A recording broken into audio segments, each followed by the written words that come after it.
এতদিন পরে চেহারাগুলো বাহাদুরপুরের মুরব্বীদেরকে দেখে একটু শান্তি পাইলাম। এদের হাতগুলো ধরলে মনে হয় দুদু মিয়ার হাত ধরছে। এদের হাতগুলো এদের বুকের সাথে বুকটা লাগাইলে মনে হয় পীর মহসিনুদ্দিন আহমেদ দুদু মিয়ার সাথে বুকটা লাগাইছে। এই জন্য যতই যেখানেই থাকি আল্লাহর কাছে যখন দুই হাত উঠাই, বাংলাদেশের আনাচে কানাচে গ্রামে গঞ্জে যত বাহাদুরপুরের মুরব্বীরা আছে আল্লাহর কাছে সব সময় তাদের জন্য দোয়া করি। আল্লাহ জানে এই মুরব্বীগুলাকে সুস্থতার জিন্দেগি দান করে, নেক হায়াত দান করে, হায়াতে তাইয়্যিবা দান করে। এই 2 বছর আসি নাই, না আসাতে মাঝখানে কত মানুষ মারা গেল না। এই যে মাত্র ইয়া বলতেছিল আনসার ভাই না, ইয়া জসিমের বড়রা কি নাম যেন মারা গেছে, বাবুর ছিল যে বড় ভাই জসিমের মারা গেছে। অনেক মহব্বত করতে আর বাসায় খাইছি করছি। এই আলাউদ্দিন হ্যাঁ, এই যে 2 বছর আসি নাই, এই 2 বছর না আসাতে এই 2 বছরে কত মুরব্বী হারায় গেছে না। একদিন এরকম আমরাও হারায় যাব, এটাও জীবনের শেষ বয়ান হইতে পারে। বয়সে কম দেখে যে বাঁচবো আপনার থেকে বেশি, এটার গ্যারান্টি আল্লাহ কাউকে দেয়নি। যদি এটার গ্যারান্টি আহকামুল হাকিম দিত তো দাদার কাঁধে নাতির লাশ উঠত না, বাবার কাঁধে সন্তানের লাশ উঠত না। ওয়াবুদ রাব্বাকা হাত্তা ইয়াতিয়াকাল ইয়াকিন। আসার বেলায় বড় মেজো সেজো কি সিরিয়াল লাগাই দিছে আল্লাহ, যাওয়ার আগে বড় গাড়ি রেখা 5 জায়গায় আগে যায়, 60 জায়গায় আগে যায়। বলে কারণ কি জানি না কেন, কার কখন মৃত্যু বলতে পারি না কেন। আল্লাহ এটা তোমারে কেন কোন নবীরেও আল্লাহ এই রাস্তা বলে নাই তুমি কবে দুনিয়া থেকে যাবা। বলে উদ্দেশ্যটা কি? নিশ্চয়ই আল্লাহ পাকের কোন উদ্দেশ্য আছে। বলে উদ্দেশ্যটা এটাই, ওয়াবুদ রাব্বাকা হাত্তা ইয়াতিয়াকাল ইয়াকিন। তুমি তোমার জীবনের প্রতিটা মুহূর্তই যেন মনে হয় এই যে আমি মরে গেলাম। আজকে সকালবেলা আমার শিবচরের 19টা ইউনিয়নের প্রথম ইউনিয়ন কুতুবপুর ইউনিয়নে আজকে আমাদের পথসভা ছিল সকাল থেকে। তো পথসভা শেষ কইরা বাহাদুরপুরে আসতেছি আমার গাড়িতে, বাজে তখন বেলা 1টা। তো দেখলাম যে একটা ভ্যানের ভিতরে 2টা লোক, একটা মহিলা একটা মানুষের পেঁচায়া খুব তড়িঘড়ি করে ভ্যানের মধ্যে শোয়া নিয়ে যেতে। গাড়িটা পাশ দিয়ে গেছে, আমি এইভাবে তাকায় দেখলাম বেশির থেকে বেশি ওই লোকটার বয়স যদি অনেক বেশি হয় তাহলে 35-এর বেশি হবে না, আমাকে থেকে হয়তো একটু বড়। দেখা বড় মায়া লাগছে যে এই মানুষটা যদি সময়ের অভাবে না আবার মারা যায়, আল্লাহ ভালো জানে। আমি তাড়াতাড়ি আমার গাড়িটা ব্রেক করছি, মহিলারে আর 2টা লোককে বললাম, ভাই আমি একটা হোন্ডা দিয়ে আমি আইতেছি, আপনি আমার গাড়িটা নিয়ে যান। মহিলা আর ওই বেটারে অসুস্থ বেটাটারে গাড়িতে উঠে গেলাম। আমার ড্রাইভার আর আমার আরেকটা সফর সঙ্গী হয়েছে, পরে বললাম তুমি যাও হাসপাতালে নিয়ে যাও। মনে করেছিলাম তারপরেও যদি একটু বাঁচাইতে পারতাম। আমি আরেকটা হোন্ডা, আরেকজন আমার হুজুর আপনি আমার পিছনে উঠে হোন্ডা, তার হোন্ডায় উঠে আমার গাড়ি ধরা লিগে হসপিটালে গেলাম। যাওয়ার পরে ডাক্তার সাহেব আসলো, বললাম একটু দেখে। তারপরে আমি সবকিছু শেষ করে বাহাদুরপুর আইলাম। ডাক্তারের ফোন দিয়ে করলো, হুজুর লোকটা তো নাই, মারা গেছে। এইগুলো জীবন। চেষ্টা করেছিলাম আমার নিজের গাড়ি ছাইলা দিয়ে খুশি যাও, তারপরও নিয়ে যাও, তারপরও সময়ের কারণে যেন অভাব না হয়, তারপরও নিয়ে যাবো ডাক্তার পর্যন্ত বাঁচাইতে পারো কিনা। এটা ক্ষমতা আল্লাহ দুনিয়ার কাউকে দেয় নাই। যখন মৃত্যুর ডাক চলে আসবে, পৃথিবীর সব একাকার হয়ে যাবে, পৃথিবীর সবাই অসহায় হয়ে যাবে, পৃথিবীর সব ডাক্তার, এই যে খালেদা জিয়া হাসপাতালের ভিতরে মরে মরে অবস্থা, মরে গেছে কিনা তাও জানি না, আল্লাহ ভালো জানে। আজকে রাত্রে চীনের থেকে এক ফোর্স ডাক্তার আসতেছে, কালকে সকালে যুক্তরাজ্য থেকে আরেক ফোর্স ডাক্তার আসবে। ডাক্তারের কাজ অক্সিজেন লাগানো, মেডিসিন দেওয়া, ওষুধ দেওয়া, সব কিছু দেওয়া, কিন্তু বাঁচানোর মালিককে আল্লাহ। এই যে যুক্তরাজ্য, আজকে রাতে চীনের ফোর্স, ডাক্তারের ফোর্স, সব যদি আসে আর আল্লাহ যদি কয় হায়াতের শেষ ঘন্টা বাইরে গেছে, কেউ বাঁচাইতে পারবে? ডাক্তারের ক্ষমতা আছে? এই হয়েছে দুনিয়া, যে তোমার কাছে সব থাকবে, পৃথিবীর সব সাপোর্ট তোমার থাকবে, পৃথিবীর সব ডাক্তার তোমার জন্য থাকবে, তোমার নিরাপত্তা দেওয়ার জন্য পৃথিবীর সবচেয়ে ভালো ফোর্স গুলা থাকবে। এর মধ্যেও যদি আল্লাহ তোমার মোলাকাত চাইছে, তাহলে গোটা পৃথিবী মিলেও তোমাকে ফেলে রাখতে পারবে না। অতীতেও পারে নাই। বাদশাহিত্ব আল্লাহ শেষ করে দিছে, রাজার রাজত্ব আল্লাহ শেষ করে দিছে, চেয়ারম্যানের চেয়ারমানিত্ব আল্লাহ শেষ করে দিছে, নেতার নেতাগিরি আল্লাহ শেষ করে দিছে, ইমামের ইমামতি আল্লাহ শেষ করে দিছে, মুয়াজ্জিনের মুয়াজ্জিনি আল্লাহ শেষ করে দিছে। এই জন্য ভাই আমার, এই সংক্ষিপ্ত দুনিয়ায়, সংক্ষিপ্ত সফরে আমরা এত অপরাধ, এত গুনাহ, পাহাড় পরিমাণ অপরাধ হয়ে গেছে। কিন্তু ভালো কাজও যদি আবার করি, এই ভালো কাজটা পদ্ধতি অনুযায়ী করি না, এই ভালো কাজটাও করি বেলাইন ভাবে। বলে সেটা কি? বলে আমরা নামাজ পড়ি, কিন্তু নামাজ পড়ি আমরা জাহান্নামকে ভয় কইরা, আমরা রোজা রাখি জাহান্নামকে ভয় কইরা, আমরা যাকাত দেই জাহান্নামকে ভয় কইরা, আমরা হজে যাই জাহান্নামকে ভয় কইরা। কিন্তু বিষয়টা হলো বুঝতে হবে, আগেই বলেছি লম্বা কথা বলবো না, আরে বুঝতে হবে জাহান্নামটা কি।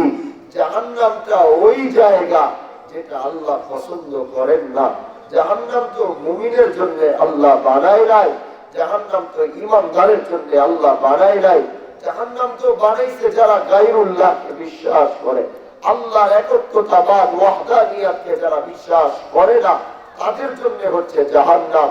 যারা আল্লাহর জাতকে বিশ্বাস করে না, তাদের জন্য হচ্ছে জাহান্নাম। যারা আল্লাহ পাকের অস্তিত্বকে অস্বীকার করে, তাদের জন্য হচ্ছে জাহান্নাম। যারা আল্লাহর কোরআনকে অস্বীকার করে, তাদের জন্য হচ্ছে জাহান্নাম।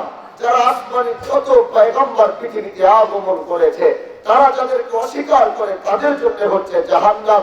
এবার আপনি আমাকে বলেন, আপনি আল্লাহ পাকের একজন খাস বান্দা হয়ে আপনি জাহান্নামকে ভয় পেয়ে কেন নামাজ পড়বেন? আপনি জাহান্নামকে ভয় পেয়ে কেন যাকাত দিবেন? আপনি জাহান্নামকে ভয় পেয়ে আপনি কেন হজ করবেন? জাহান্নামটা তো অপছন্দের জায়গা। আমি কি আল্লাহর অপছন্দের জায়গাকে ভয় পাই আল্লাহকে ডাকবো? কথাটা বুঝতে হবে, কথাটা বুঝে। আল্লাহ যেটা পছন্দ করে না, আমি ওইটারে ভয় পাই আল্লাহর ইবাদত করব? কথা মনে বুঝে নেই, কথা বুঝছেন? বুঝে নেই, বুঝে নেই। আল্লাহ জাহান্নাম পছন্দ করে না, অপছন্দের জায়গা। আমি কি জাহান্নামকে ভয় পায়া আল্লাহর ইবাদত করব? না।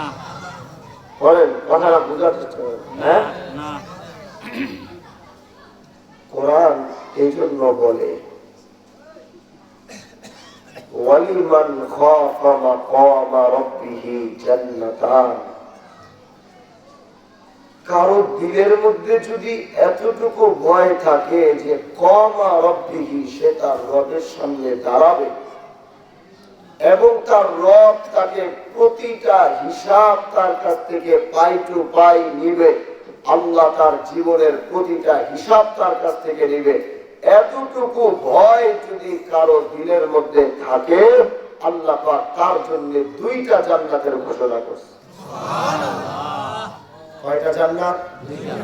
আওয়াজ করে বলেন না, কয়টা জান্নাত? 2টা। বন্ধু আমার, এতটুকু ভয় যে আমি আমার রবের সামনে দাঁড়াবো আর আমার আল্লাহ আমার জীবনের সব কিছু জিজ্ঞাসা করবে। আমার আল্লাহ সব কিছু প্রশ্ন করবে আর আমি তার জবাব দিব। এতটুকু ভয় যদি দিলের মধ্যে কেউ লালন করে, আল্লাহ পাক বলে আমি তার জন্য 2টা জান্নাতের ঘোষণা দিলাম। তেমনি ভাবে এক যুবক 5 ওয়াক্ত নামাজ সে জামাতের সাথে আদায় করে, 5 ওয়াক্ত নামাজ সে আল্লাহর কুদরতের পায়ের সামনে গিয়ে সিজদা দিয়ে পড়ে। নেককার মুত্তাকি বান্দা এমন একটা মেয়ের নজরে পড়লো যে মেয়ে চায় তার সাথে শারীরিক সম্পর্ক করবে,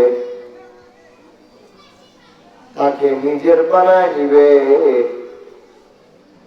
এবার ওই ছেলেটার পিছনে লাইগা যায়, যেমনি হোক ওরে একটু আমার দিকে আমি দিওয়ানা করব, যেমনি হোক আমি ওরে আমার প্রতি পাগল বানাবো।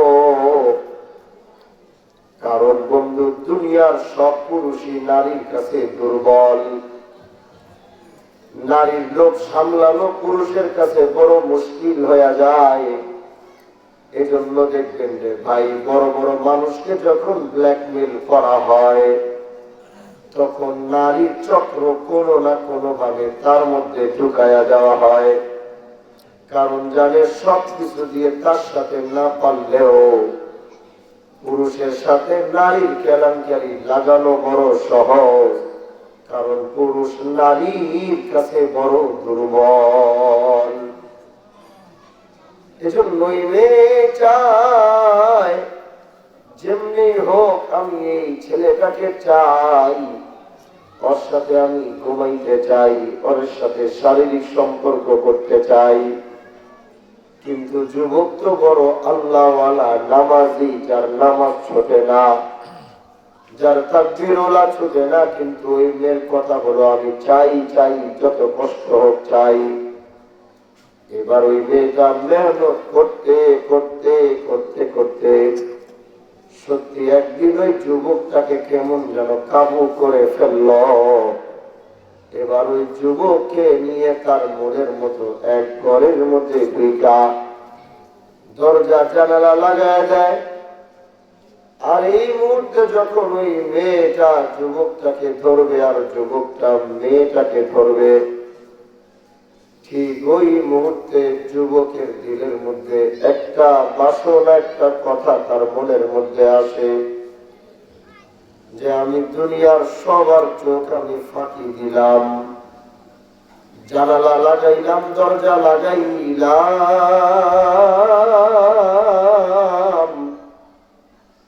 সবার চোখ আমি ফাঁকি দিয়ে দিলাম, কিন্তু আসমানের মালিক আমার আল্লাহ, जिसने जमीन भी बनाया, जिसने आसमान भी बनाया, जो मेरे मालिक है, जो मेरे अल्लाह है। সবার নজর ফাঁকি দেওয়ার পরে উনি তো আমাকে দেখতেছে আমি কি করতেছি। এই ভয়টা যুবকের মধ্যে আসার পরে যুবক অজ্ঞান হয়ে মাটির মধ্যে পড়ে যায়। মেয়েটা অস্থির হয়ে গেছে। এতদিনের বাসনা, এতদিনের মেহনতের পরে পাইলাম। তাড়াতাড়ি যুবকের চোখের মধ্যে পানি দেয়। যুবক আবার দাঁড়ায়, দাঁড়ায় আবার চিন্তা করে আমার আল্লাহ তো আমারে দেখে। যুবক এই কথা চিন্তা কইরা আবার অজ্ঞান হইয়া পড়া যায়। কিন্তু এবার অজ্ঞান হইয়া পড়া যাওয়ার পরে চোখে পানি দিয়ে আর কোনো কাজ হয় নাই। কারণ এই যুবক আল্লাহর ভয়ে দুনিয়া ত্যাগ করে চলে যায়। এবার এই মেয়েটা বাড়ি পাগল হয়ে গেল। নিজেকে বাঁচাইতে হবে, ছেলেকে মেয়েটা পালায়া যায়। এলাকার মানুষ সন্তানটাকে এইভাবে পাওয়ার পরে বুঝতে পারলো তাকে মার্ডার করা হয় নাই, হত্যা করা হয় নাই, স্বাভাবিক মৃত্যু মনে করে তাকে দাফন করে জানাজা দিয়ে তাকে যখন কবরের মধ্যে রেখে দেয়, জামানার বুজুর্গ ওর জানাজা পড়ার জন্য আসতে পারে নাই। জানাজা সে দাফন করে কবরের সামনে দোয়া করে রাতের বেলা যখন ঘুমায়, রাতের বেলা ঘুমায় দেখে ওই যুবক ওই আল্লাহ ওয়ালা বুজুর্গের স্বপ্নের যুগে ঈশা হাজির। এবার ওই বুজুর্গ জিজ্ঞাসা করে, বাবা তুমি কেমন আছো? যুবক করে বড় ভালো আছি। বলে এত ভালো থাকার কারণ কি? এবার ওই যুবক আল্লাহ পাকের আয়াতটা তেলাওয়াত করে, ওয়ালিমান খাফা মাকামা রাব্বিহি জান্নাতান। আমার আল্লাহ, আমার আল্লাহ,